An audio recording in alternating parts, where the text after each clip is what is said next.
of your customers, I think you'll find, are very interested in the famous names of art. They only know really a very few names, like Van Gogh and Rembrandt and different people like that. Well, here's one of them. This is Henri de Toulouse-Lautrec, the most famous artist of his time, really one of the extraordinary people. He was particularly fond of the life of the cafes in Paris, and this is one of his favorite subjects, a bassoonist in a cafe orchestra. It's an extremely rare print in that it is signed down here by Lautrec himself. Many of the artists didn't sign their prints, and it is also hand-colored in the face by Lautrec. Now that is quite an expensive item, but here's one that I think you probably have a lot of customers for. It's by one of the famous printmakers of the early part of this century. He's caught the charm of a little bird looking at an enormous bug, and it's called The Young Entomologist, a very serious title for a very humorous picture, and it's only $15, but an original work of art of great value and really worth every cent.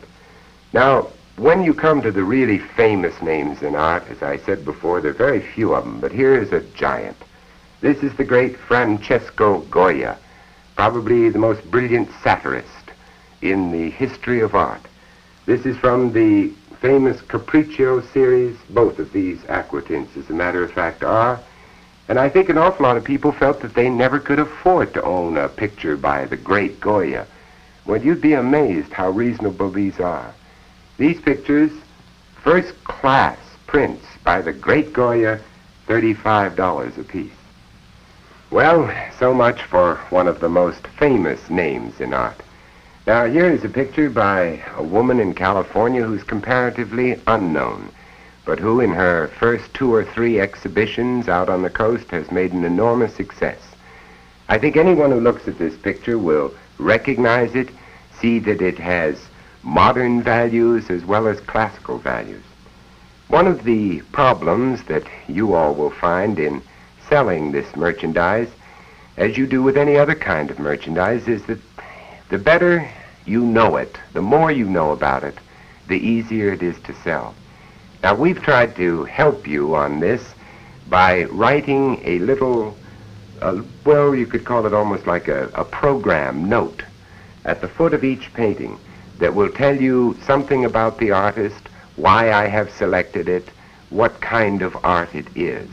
This will help you tremendously. But don't forget, the first thing in selling a work of art is to have respect for the customer's taste.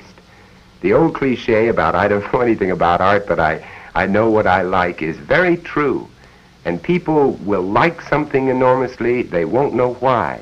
But the assurance that you can give them is that it is all first-class work, and that's terribly important. Now let's move over to another area that for me has been one of the great excitements in putting this collection together, is to discover for this vast audience of Sears customers work that perhaps they've never seen before. In this particular instance, this is an etching by a man named Louis Legrand. He died just a few years ago, having lived a real rich and rowdy bohemian life, having been part of the great excitement of Paris, and he left behind him these wonderful impressions, almost as good as the great Degas of ballet dancers.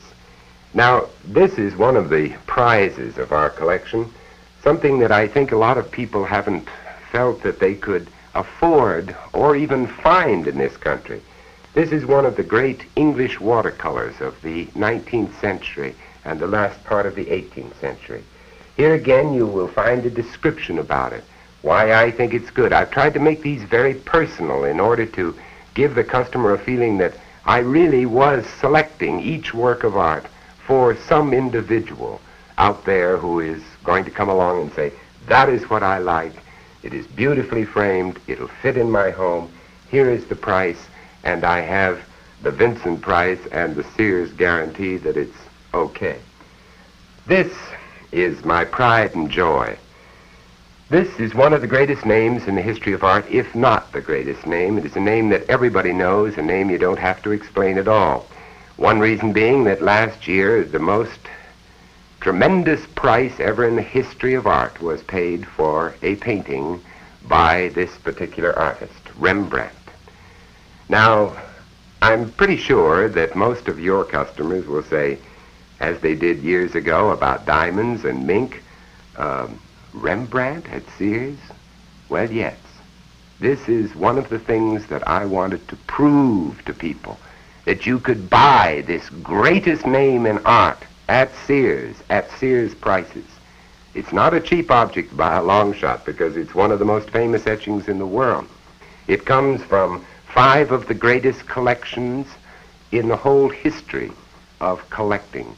It was bought by the first collector from Rembrandt personally and handed down through the great Sir Thomas Lawrence, who was one of the greatest collectors and painters of 18th century England, to a collector about 20 years ago who in turn sold it. Now here's something else that's very exciting about the Sears gallery with the Vincent Price collection. Most galleries, you know, when you buy a painting, they ask you to leave it there so other customers can come in and look at it, but not here. Mrs. So-and-so comes in, she likes that picture, she takes it off the wall and she pays for it and takes it home. And that, believe me, is a great benefit to the collector. Now, let's look over here at this large canvas by one of the best-known American artists, Carl Zerbe. This is going to be one of the top pictures in our collection, though we have many pictures comparable to it.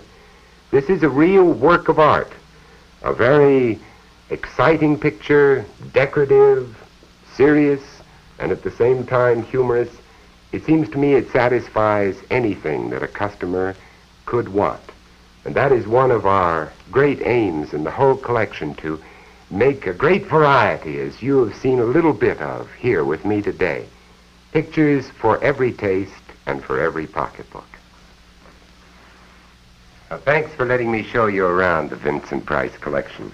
It's been my pleasure. And I'm pretty sure that by now you can tell it's my enthusiasm, too. But let me assure you of one thing. This is no arty experiment. These are not exhibitions of my taste or anybody else's taste. This is simply merchandise to sell to your customers. This is the best merchandise that I can supply you in 621. I will be out all over the world buying this merchandise for you. Old masters, all kinds of art, the work of young people, unknown people, everything I hope to fit all kinds of tastes and all kinds of pocketbooks.